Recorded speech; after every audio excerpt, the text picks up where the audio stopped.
నమస్తే, నేను అంకిత. కేటీఆర్ గారు చెప్తూ జగన్మోహన్ రెడ్డి మంచి పరిపాలన అందించారు, అయితే ఆయన అసలు ఓటమికి కారణం ఏంటి అనేసి ఢిల్లీ నుంచి ఆయన అయితే కొన్ని వ్యాఖ్యలు అయితే చేశారు. సో దానిపైన డిస్కస్ చేయడానికి నాతో పాటు senior journalist CS Rao sir here with us. ఆయన అడిగి మరిన్ని విషయాలు తెలుసుకుందాం.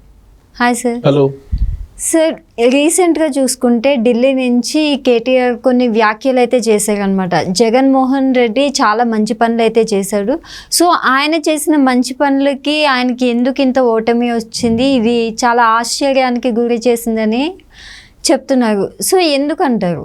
సో ఒకటేంటంటే మాజీ మంత్రి KTR BRS party working president, ఆయన ఆంధ్ర రాజకీయాల మీద కాన్సన్ట్రేషన్ చేసి జగన్మోహన్ రెడ్డిని జాకీలతోటి లేపేటువంటి ప్రయత్నం చేస్తున్నారు రాజకీయంగా. 2024లో జరిగినటువంటి ఎన్నికల్లో ఘోరమైనటువంటి ఓటమిని చవిచూసింది వైఎస్ఆర్ కాంగ్రెస్ పార్టీ. కేవలం 11 ఎమ్మెల్యే స్థానాలకు మాత్రమే పరిమితం అయ్యారు. అయినప్పటికీ కూడా తాను ఎందుకు ఓడిపోయానో అర్థం కావట్లేదని చెప్పి జగన్మోహన్ రెడ్డి ఇప్పటికీ కూడా ఆయన భావిస్తూ ఉన్నారు. నేను 130 సార్లు బటన్ నొక్కాను, అవ్వాతాతల ప్రేమ ఏమైపోయిందో, అక్కా చెల్లెళ్ళ అభిమానం ఏమైపోయిందో, ఏదో జరిగింది అని మోసం పోయాను అని చెప్పి, మోసం చేశారని చెప్పి అనలేను, ఆధారాలు లేవు కాబట్టి, కానీ మోసం జరిగింది. అయినా ధైర్యంగా 29 దిశగా ప్రజల పక్షాన్ని నిలబడతాను అని చెప్పి ఆయన చెప్పడం జరిగింది. జగన్మోహన్ రెడ్డి 2019 ఎన్నికల ముందు ఉన్నటువంటి వయసు, శక్తి ఇప్పటికి కూడా నాకు ఉన్నాయి. ఆయన వయసు పెరిగినప్పటికి కూడా శక్తి అయితే ఉందనే యాంగిల్లో ఆయన చెప్పాడు. సరే, ఆయన ఏదో ఆయన తరహాలో ఆయన చెప్పాడు. అయితే ఓటమికి 1,00,000 కారణాలు ఉన్నాయి అనేటువంటి అంశాన్ని ఆయనకి తెలియజేయడానికి వైఎస్ఆర్ కాంగ్రెస్ పార్టీలో ఉండేటువంటి వాళ్ళే ధైర్యం చేయలేకపోతున్నారు. కానీ చాలా కారణాలు ఉన్నాయి, చాలా దాష్టికాలు చేశాడు జగన్మోహన్ రెడ్డి. ఓటమికి కారణం ఆ దాష్టికాలను, అతని చేతకాని పరిపాలన, అవగాహన లేని పరిపాలన అనేది ఆ పార్టీలో ఉన్న సీనియర్లే ప్రైవేట్ సంభాషణలో మాట్లాడుకుంటున్నటువంటి పరిస్థితి. కానీ జగన్మోహన్ రెడ్డి ఏమనుకుంటున్నారంటే ప్రజలే మోసం చేశారు, నేను ఇంత సంక్షేమం అందించినప్పటికీ అని చెప్పి ఆయన భావిస్తూ ఇప్పటికీ కూడా తన ఓటమిని అంగీకరించలేనటువంటి పరిస్థితిలో ఆయన ఉన్నాడు. నేను చాలా మంచి చేశాను ప్రజలకి, ఆ మంచి తోటే మళ్ళీ నేను ప్రజల్లోకి వెళ్తాను అని చెప్పి ప్రజలే మోసం చేశారనే యాంగిల్లో ఆయన ఉన్నారు. ఆయన భావాన్ని తప్పుపడుతూ కొంతమంది ఇప్పుడిప్పుడే బయటకు వచ్చి మాట్లాడుతున్నారు వైఎస్ఆర్ కాంగ్రెస్ పార్టీ వాళ్ళు. కానీ ఆ వైఎస్ఆర్ కాంగ్రెస్ పార్టీ వాళ్ళు ఎవరైతే జగన్మోహన్ రెడ్డి తప్పు చేశాడు, జగన్మోహన్ రెడ్డి అనేక ప్రజా వ్యతిరేక కార్యక్రమాలు చేశాడు, ప్రజా వ్యతిరేకంగా వ్యవహరించాడు అని చెప్పి వాయిస్ వినిపిస్తున్నటువంటి తరుణంలో మాజీ మంత్రి కేటీఆర్ ఢిల్లీ వేదికగా చేసుకొని మంగళవారం రోజు ఆయన చేసినటువంటి వ్యాఖ్యలు ఏంటంటే, జగన్మోహన్ రెడ్డి సంక్షేమాన్ని అందించాడు, అయినప్పటికీ ఆయన అధికారం నుంచి దిగిపోయాడు, దిగిపోయినప్పటికీ కూడా 40% ఓట్ బ్యాంక్ ఉందంటే బలంగా ఉన్నాడు జగన్మోహన్ రెడ్డి అనేటువంటి ఒక బూస్టప్ జగన్మోహన్ రెడ్డికి వైఎస్ఆర్ కాంగ్రెస్ పార్టీకి ఇచ్చేలా ఆయన మాట్లాడుతూ ఆయన అన్న మాట ఏంటంటే, అభివృద్ధి సంక్షేమం ఎంత చేసినా కానీ గెలుపు ఓటములకి అభివృద్ధి సంక్షేమానికి సంబంధం లేదు అనేటువంటి వ్యాఖ్య చేశాడు ఆయన.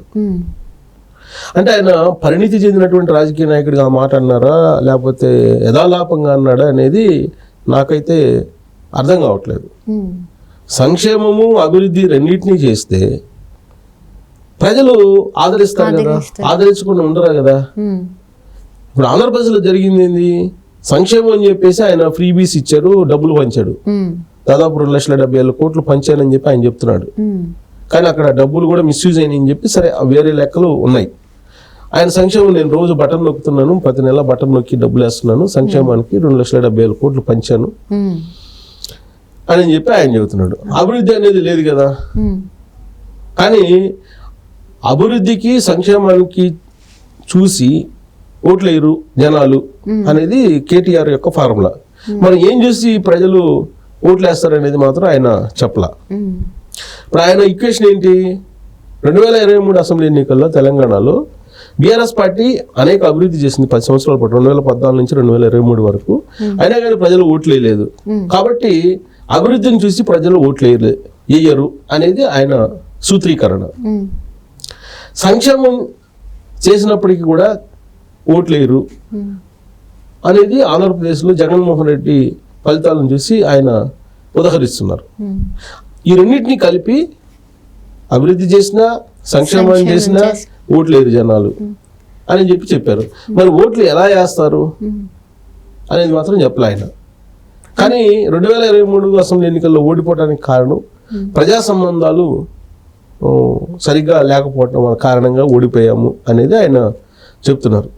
చెప్తూ అహంకారం పూర్తిగా వ్యవహరించినందువల్లనే మీరు ఓడిపోయారా అనేది క్వశ్చన్ వచ్చినప్పుడు అహంకారానికి ఆత్మవిశ్వాసానికి తేడా తెలియకుండా మాట్లాడొద్దు అని చెప్పి జర్నలిస్టుల మీద ఆయన విరుచుకుపడ్డారు, ఢిల్లీ కేంద్రంగా చేసుకుని.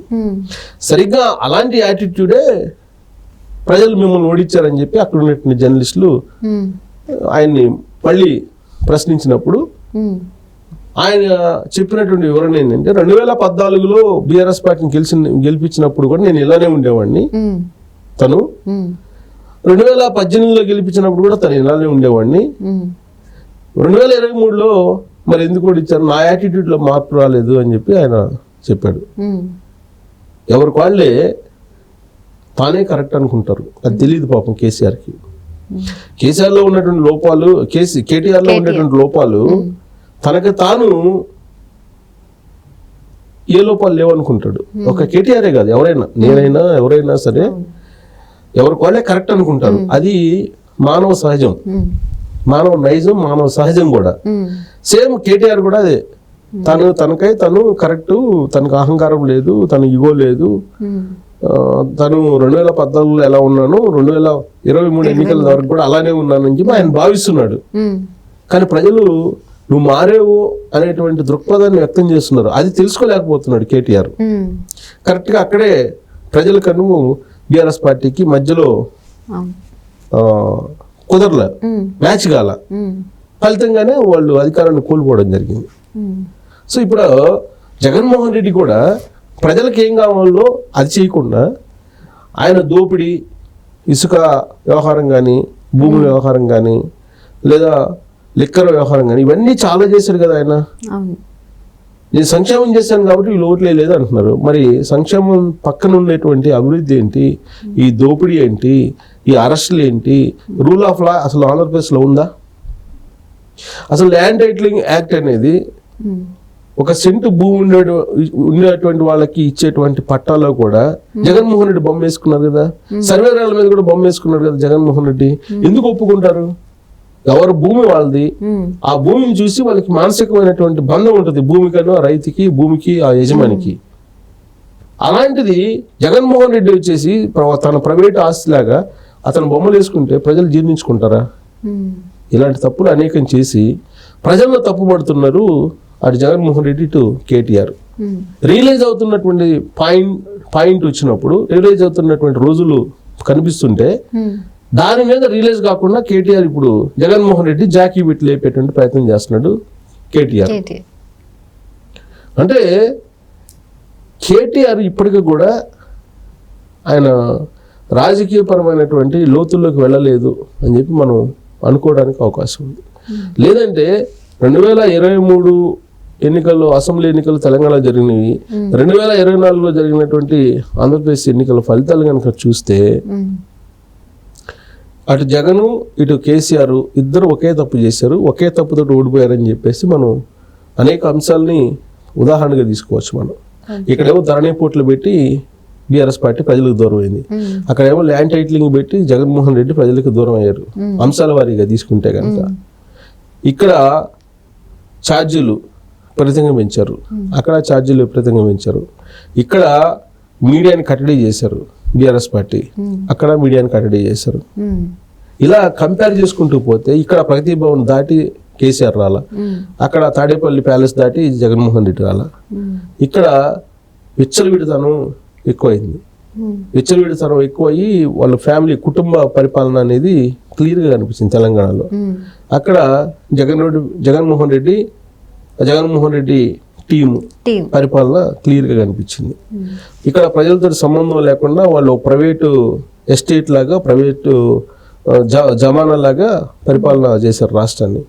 అక్కడ కూడా జగన్మోహన్ రెడ్డి తన ప్రైవేటు ఎస్టేటు తన సొంత రాజ్యంలాగా రాజ్యాంగాన్ని తయారు చేసుకుంటూ ఆయన తప్పు చేశారు. ఇట్లా కంపేర్ చేసుకుంటే వీళ్ళిద్దరికి సిమిలారిటీస్ అనేకం ఉన్నాయి. ఓడిపడడానికి కారణం కూడా అదే. కానీ రియలైజ్ కావడానికి ఇష్టపడలా. రియలైజ్ కావడానికి ఇష్టపడకపోతే నష్టపోయేది వాళ్ళే. Right, thank you sir. Thank you.